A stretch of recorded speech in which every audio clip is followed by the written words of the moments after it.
사막의 나라 중에서 특히 이집트 이야기를 오늘 하려고 합니다. 자, 지구의 3분의 1 정도가 사막이죠. 근데 왜 이제 사막에 그런 엄청난 문명을 이루었을까? 아스완이라는 도시의 그 모습인데 정말 평화롭죠. 여행을 가는 사람도 가면은 정말 꼭 자고 싶어하는 그런 곳이고요. 투탕카멘은 사람의 이름입니다. 이 파라오, 이게 왕의 이름인데 요 모습을 한 그 소년 왕입니다. 그러니까 이집트에 가면은 이집트 얘기를 할 때 대부분 신왕국 얘기예요. 자, 이제 본격적으로 룩소 여행 떠나보겠습니다. 이집트의 신왕조의 수도였고 엄청나게 많은 신전이 있었고요.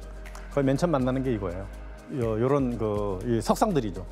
저희 이거를 memnon의 거상 이렇게 얘기하는데, 자, 그래서 이제 암굴 무덤이 있는 아까 나일강 서쪽에 있는 큰 산에 있는 그쪽으로 가보겠습니다. 이것을 이제 왕들의 계곡이라고 하는데 왕들의 무덤들이 이 산 안에 있는 거예요. 여기 보시면 이제 피라미드처럼 생긴 산이 있는데 피라미드 밑에 이제 묻혀 있는 좋은 장소다라고 해서 이렇게 만들었다고 합니다. 사실은 그게 아니고요. 이곳에 가장 깊고 으슥하기 때문에 동굴을 파서 들어가서 이 무덤을 만들면 도굴꾼들이 오지 못할까 봐 이렇게 만든 건데, 여기 보시면 여기 그 길들이 막 나 있고 콘크리트로 어떤 구조물들이 되어 있는데 이게 왕들의 무덤 입구입니다. 이렇게 보면 잘 모르는데 이렇게 쭉쭉 걸어가서 보면 왕들 무덤 입구에 어느 왕 다 써 있어요. 이게 지금 발견된 게 62개고요. 그다음에 지금 계속 연구 중인 20개가 있어요. 그 신왕조 시대의 파라오와 그 왕비의 무덤들이 이 주변에 이제 널려 있는 거죠. 지도로 보면 이렇게 되어 있어요. 지금 이게 까만색의 길이고요. 이게 무덤들이에요, 무덤. 이 구멍을 쭉 파 내려간 거죠, 이렇게. 100m가 넘습니다, 긴 거는. 뭐 120m, 150m 되는 것들도 있고요. 짧은 거는 뭐 수십 m짜리도 있어요. 이렇게 해서 하는 거예요. 그러니까 파라오가 등극이 되고 나서, 왕이 되고 나서 이제 무덤을 만들기 시작하는 이렇게 깊게 이렇게 파서 내려 들어가는데, 그런데 투탕카멘은 9살에 등극을 해가지고 한 18살에 죽어버렸어요. 네. 어떻게 죽었는지는 이제 아직도 의문인데, 그래서 너무 빨리 죽어버리니까, 그러니까 무덤을 만드는 작업하기도 전에 빨리 죽어버리니까 대충 후다닥 만들어서 묻었단 말이죠. 대충. 그러니까 이제 너무 빨리 죽어서 대충 묻었으니까 가장 형편없는 그 무덤일 거라고 생각되는데, 요 장소죠, 요 장소. 좀 더 크게 확대하면 요 장소입니다, 여기. 다른 무덤들이 이렇게 긴데 바로 입구에 방 4개, 조그만한 방 4개예요. 하나, 둘, 셋, 넷. 4개에 여기 만들어서 그 장례품들을 그냥 집어넣었어요. 한 3,500개 정도가 이제 발견이 된 거죠, 이렇게 발견된 거예요, 그냥. 가지런히 원래 넣고 이렇게 뭔가 모양을 갖춰야 되는데 너무 급하게 하다 보니까 3,500개의 진귀한 것들을 다 넣은 거예요. 그래서 여기에 들어가서 발굴하던 사람들이 여기서 나온 그 자란 버섯의 그 독에 의해서 감염돼서 죽었는데, 그런데 여기에서 발굴하던 사람 중에 이제 장수한 사람도 있어요. 80세 또 60세 이상 80세까지 산 사람도 있습니다. 2사람이나 있는데, 그래서 이게 투탕카멘의 저주는 아니었구나 이렇게 얘기를 하는데, 보면 이집트 카이로 박물관에 가면 이제 마차죠, 이게. 예, 앞에 이제 말이 끄는 이 마차, 여기서 이제 사냥도 하고 전쟁도 하고 이제 하는 그런 마차인데, 사냥하다가 이제 떨어져 죽었다 이겁니다. 근데 이제 미국에 있는, 하여튼 유럽하고 이제 미국에 있는 사람들이 이제 엑스레이를 찍어봤어요. 그 투탕카멘 어린 그 파라오의 그 엑스레이. 근데 이제 목이 떨어졌다 붙은 흔적이 있고요. 이 뒤쪽에 뭔가 둔기를 맞아가지고 피가 고여 있는 그런 거를 발견했다고 합니다. 그러니까 암살당하지 않았나 이런 추측을 한다고 합니다. 자, 관을 보겠습니다. 관이 얼마나 큰가. 이제 사람하고 비교하기 위해서 옆에 같이 찍었어요. 이게 맨 그 겉에 있는 관입니다. 그러니까 파라오가 죽으면 관을 7번 이렇게 묻습니다. 7겹으로. 어마어마하죠. 이렇게 미이라를 만들어도 7번 이렇게 묻거든요. 우리가 7번 염하다 한다고 하잖아요. 7번 염한다. 북두칠성으로 잘 돌아가시라고 그래서 7번 염한다 그래서 7번 묶는데, 여기는 뭐 그런 의미로 했는지 모르겠지만 어쨌든 관도 7겹, 그 다음에 미이라도 7번 묶어요. 아마프로 해가지고 한 70일 걸립니다, 미이라 만드는데. 그런데 여기 보면 엄청난 상징들이 가득 차 있죠. 이 상징에 대해서 나중에 말씀드릴 거예요. 여기 보시면 척추의 등뼈와 여자의 그 월경 기관을 상징하는 Z와 T라고 하는 것이 있는데 이거 해석하는 것이 가장 어렵기도 합니다. 그래서 이거는 이제 나중에 이제 설명을 하도록 하고요. 자, 이런 거인데 요거를 요것이 담고요. 자, 요거 안에 이걸 담고요. 이거 안에 이거 이렇게 담는 거예요. 그 다음에 이런 거를 또 담는 거죠. 너무 정교하고 이제 잘 만들어진 거죠. 이 장식 예술의 아주 극치라고 할 수 있는 이것들을 만든 겁니다. 요거 만드는데 금만 64kg이 들어갔어요. 이렇게. 예. 그래서부터 이런 그 상징성들이 되게 많죠. 이렇게 갈고리하고 이 도리깨 이렇게 있는데, 예. 이 도리깨는 이제 적군을 이렇게 치는 거고, 갈고리 같은 경우는 이제 백성을 보호한다 하는 이런 의미로 이렇게 항상 파라오는 이렇게 죽으면은 저런 자세를 하고 있고, 여기 가짜 수염이 이렇게 달려 있어요. 이 가짜 수염은 신들은 항상 이런 수염을 하고 있을 거다 생각해서 항상 가짜 수염을 해서 이렇게 굉장히 표준 모델로 잘 만들었고요. 아까 말씀드렸듯이 파란색은 하늘을 상징합니다. 하늘, 신을 상징하죠. 그러니까 신의 머리는 항상 파란색이다 이렇게 생각을 하는 겁니다. 이건 뭐 동서양이 거의 같은 그런 상징성을 이제 갖고 있습니다. 그래서 3,500개 중에 일부의 그 장신구와 이 상징성에 가득한 것만 이렇게 뽑아놓아도 이렇게 돼 있어요. 뭐 의자라든가 샌달이라든가, 어떤 뭐 거울이라든가 이 가장 중요한 이 쇳덩굴이라든가 뭐 이런 것들이 뭐 엄청나게 많죠. 뭐 사자, 표범 뭐 이런 것들. 그래서 이런 그 중요한 것들도 있죠. 아주 뭐 옥으로 만들어져 있는 것인데 이제 나중에 호루스 얘기도 하겠지만 이집트의 상징은 호루스거든요. 이집트의 역사라는 것은, 이집트의 신화라는 것은 호루스에 의한, 독수리 머리를 한 그 신입니다. 호루스의 이집트입니다. 나중에 이거에 대해서 설명을 할 텐데요. 이 아주 어려운, 마치 백투더 퓨처 영화를 생각하게 하는 그런 그 신화의 내용이 담겨 있는 건데, 하여튼 그 호루스의 4명의 아들을 상징하는 모습의 용기가 있는데, 거기에 그 미이라의 모든 장기들을 꺼내서 이렇게 넣는 그런 것이죠. 예. 그러니까 투탕카멘의 장기가 여기 원래 미이라 형태로 돼서 이렇게 들어가 있고요. 이거 보세요. 이제 그 옛날에 파라오가 신은 맞긴 맞는 것 같아요.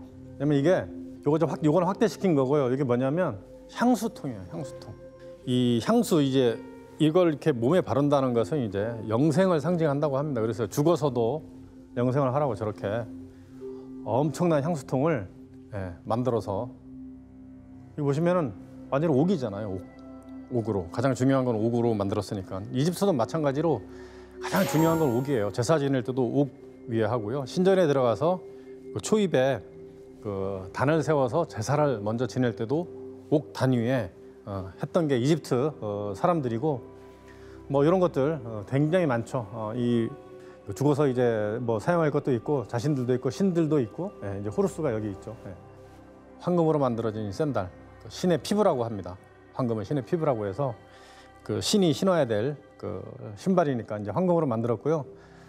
이런 이제 정교한 샌달도 뭐 3,500년 전에 이렇게 만들었는데, 보시면 이제 바닥은 그 이집트인들의 습관이 그랬던 것 같아요. 이제 내가 밟고 있는 것은 항상 적군, 우리를 괴롭히는 그런 사람들을 항상 밟는다라고 생각해서 샌달 바닥에는 자기 이민족들의 모습을 한 그림이 이제 그려져 있고요.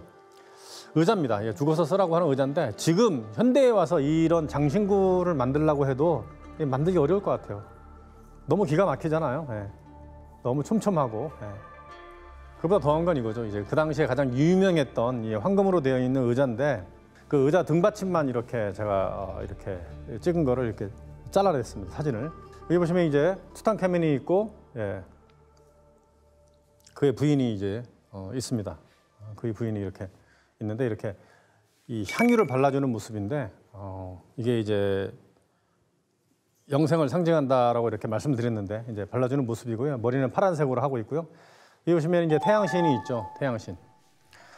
태양신이 이제 햇살을 이렇게 비치는 것이고 이제 손이 있고요. 그다음에 여기 앙크라고 하는 동그라면서 이런 십자가 있어요. 앙크 십자가라고 해서 이제 영생, 생명을 이렇게 상징하는 건데, 자, 이집트는 다신교죠. 다신관.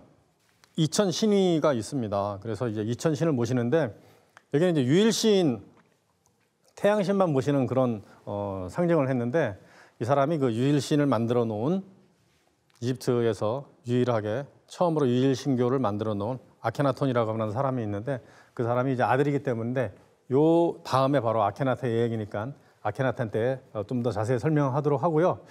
이게 재미난 것은요, 이 숨그림 찾기처럼 이게 샌달이 한 짝인데, 샌달이 한 짝? 예, 하여튼 샌달이 이제 한 족이 있는데 하나씩 나눠 신었다는 거. 예. 하나씩 나눠 신었다는 거. 그러니까 서로 부부를 상징하는 게 이런 표시였다고 합니다. 샌달이 두 쪽이 아니고 한 쪽이에요. 한쪽. 그래서 이제 하나씩 나눠 신었고요. 그다음에 이제 여기 보면 세 개의 왕관이 있습니다. 예. 훔훔. 이 훔훔은 이제 소리 지르다라고 하는 뜻인데, 훔훔 왕관이라고 하는데, 트리플 이제 왕관이죠. 트리플 왕관. 이 신왕조 시대에 이제 몇 안 되는 이제 왕관인데, 이 태양이 뜨는, 빛나는 태양이 뜨는 모습입니다. 그래서 태양신이 아들이라고 하는 것을 상징하는 거예요. 세 개를 했단 말이죠. 세 개. 특이하게. 그 세 개에 대해서 해석을 이제 못 하고 있어요. 여기서. 네, 세 개에 대해서 해석을 못 하고 있어요. 그리고 더 중요한 거는 이 이집트의 그 미술이라든가 문화라든가 이런 거는 다 죽음 이후의 삶, 다 죽음과 관련돼서 살아있는 사람을 위한 게 아니고 또 신들을 위하거나 내가 파라오인 내가 죽었을 때 죽은 다음에 보기 위해서 만들어진 건데, 이 미술 작품, 이 작품은 그 살아있을 때의 모습을 이제 한 거죠. 그러니까 이 당시에 미술을 만든 사람은 그 이집트 역사상 최초로 그 실생활의 모습을 담은 작품을 만들었다 하는 거에 굉장한 의의를 둡니다. 사실은. 하여튼 이런 게 있는데, 가장 그 특이한 물병 같기도 하고요. 아니면 이제 이 연꽃이 피어나기 전에 모습 같기도 하는데, 이 떠오르는 태양을 상징하는 이 세 개의 이제 왕관, 트리플 왕관. 이게 가장 그 특이한 모습이고요. 이거랑 똑같은 모습을 한 왕관을 한 사람이 나중에 이집트를 정복했던 페르시아의 키루스 대왕. 이 키루스 대왕의 왕관이 이제 같은 모습을 이제 하고 있습니다. 이 사람도 이제 나는 태양신의 아들이다라고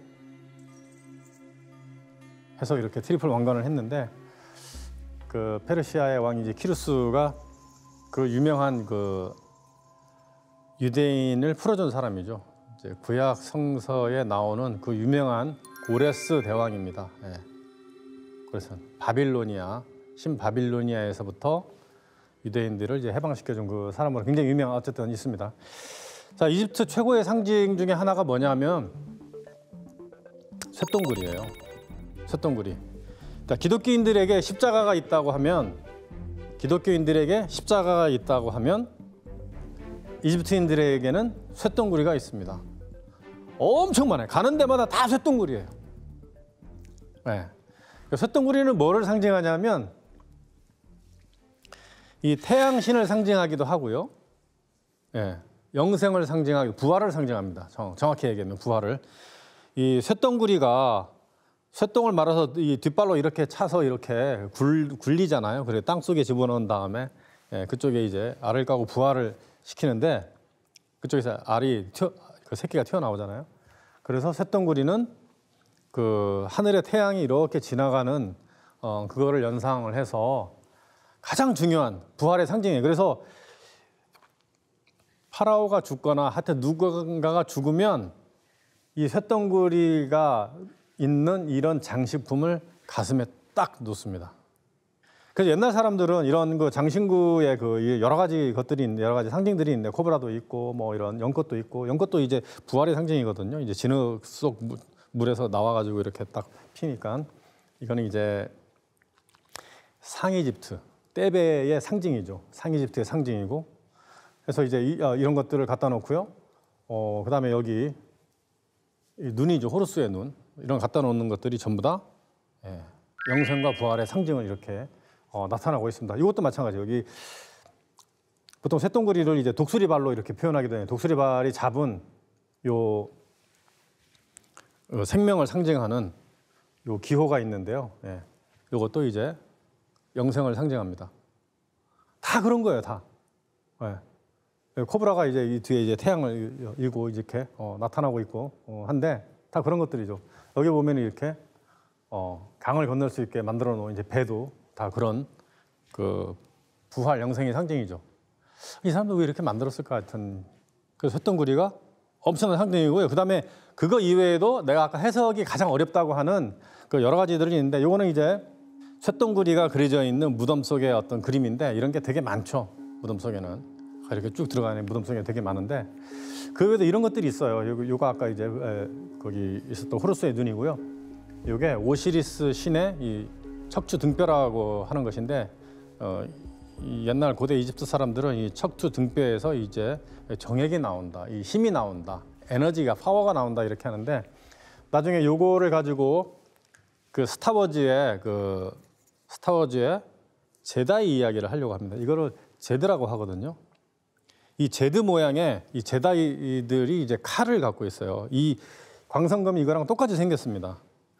이 제다이들이 왜 파워가 어디서 나오느냐 했을 때 이 광선검에서 나오잖아요. 이 사람들이 제다이만이 광선검을 가질 수 있고 이거라고 연관이 돼 있는데 그거 나중에 이제 설명할 시간이 있으면 갖도록 하고 또 하나가 뭐냐면 이거는 이제 그 척추라고 하면은 요거죠. 요거는 아까 이제 그 투탕카멘의 첫 번째 가장 큰 관 표면에 있었던 것인데 제드와 티드, 티드도 요 모습에 이런 모양이죠. 이런 모양의 어떤 상징을 몸에 이렇게 갖다 이렇게 올려놓죠.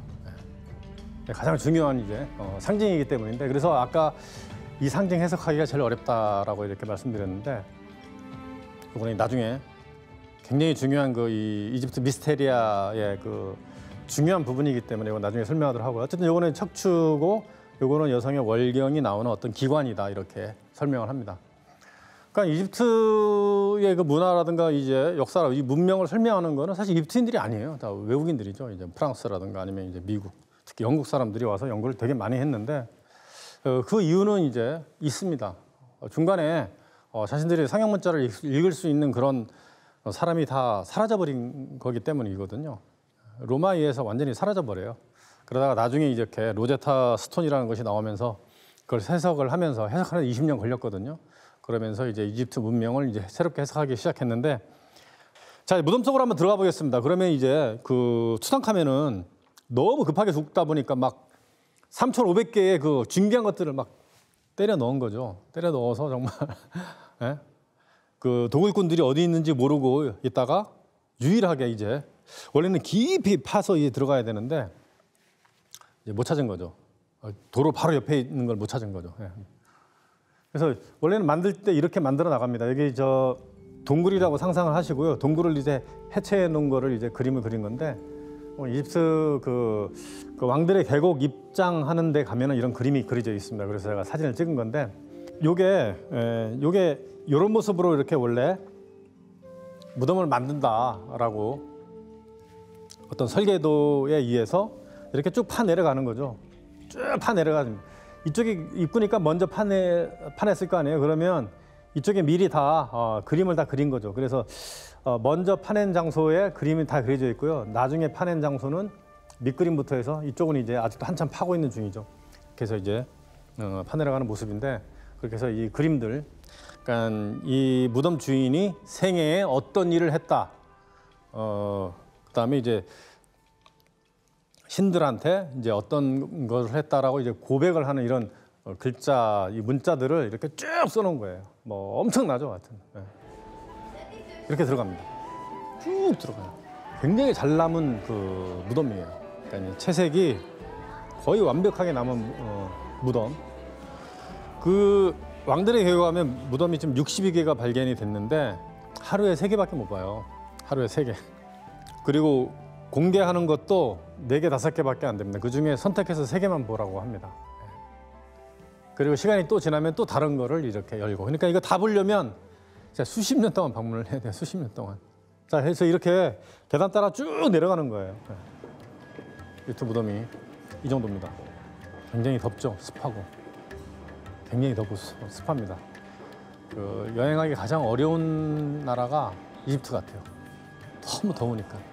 이게 이제 무덤이 맨 안쪽에 있는 관이 안치되어 있는 곳이죠. 관이 안치되어 있는 곳에 뭐 상징이 뭐 어마어마합니다. 뭐 이 천정에는 그 하늘의 신 누투 여신이죠. 누투 여신은 태양을 일부러 먹고 하루에 이렇게 온 태양을 먹고 그 다음날 아침에 이렇게 자궁으로 다시 태양을 이렇게 낳고 그래서 이렇게 하는 그 신입니다.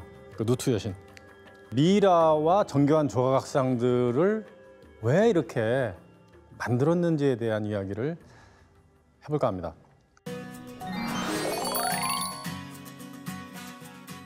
오늘은 이제 미이라와 정교한 조각상들을 왜 이렇게 만들었는지에 대한 이야기를 해볼까 합니다. 이 두 가지의 개념을 알아야 됩니다. 이거 말고도 이제 영혼관, 사람이 죽었을 때의 이제 영혼, 이 반은 새의 모습을 한 카라고 하는 거는 이 손입니다, 손. 자, 유일신, 태양신 창시자, 숭배 창시자 아크나톤 얘기를 해보겠습니다. 그러니까 지난 시간에 투탕카멘 얘기를 했는데 투탕카멘의 아버지라고 알려져 있어요. 아몬-라 신전인데 이게 완벽한 신전이죠. 자, 이 안에 들어가면 이제 아몬-라의 신전의 주 신전 중에 기둥의 방인데 134개의 기둥들이 있습니다. 자, 여기 네페르티티라는 여자가 있어요. 최고의 미녀 중에 한 명이다라고 이렇게 표현을 했는데 아케나탄 다음에 이제 바로 그 다음 왕이 투탕카멘이 이제 올라서서 그렇게 살다가 일찍 죽어가지고 그 많은 것을 남겼다 이런 이야기를 이제 했었는데